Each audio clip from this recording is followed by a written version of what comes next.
The Name of the Wind by Patrick Rothfuss. Prologue, a silence of 3 parts. It was night again.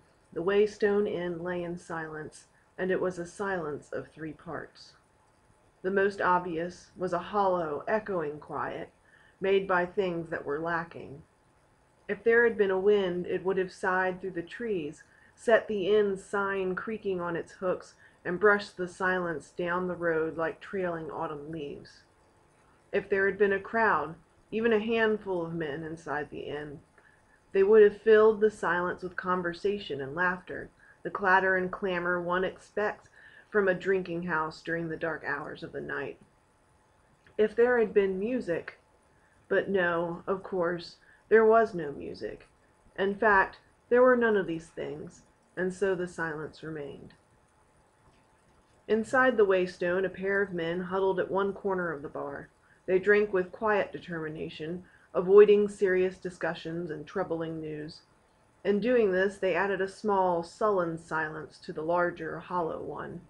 It made an alloy of sorts, a counterpoint. The third silence was not an easy thing to notice. If you listened for an hour, you might begin to feel it in the wooden floors underfoot, and in the rough, splintering barrels behind the bar. It was in the weight of the black stone hearth that held the heat of the long dead fire. It was in the slow back and forth of a white linen cloth rubbing along the grain of the bar. It was in the hands of the man who stood there, polishing a stretch of mahogany that already gleamed in the lamplight.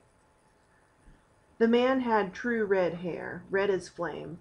His eyes were dark and distant, and he moved with the subtle certainty that comes from knowing many things. The Waystone was his, just as the third silence was his. This was appropriate, as it was the greatest silence of the 3, wrapping the others inside itself. It was as deep and wide as autumn's ending. It was heavy as a great river-smooth stone. It was the patient, cut flower sound of a man who is waiting to die.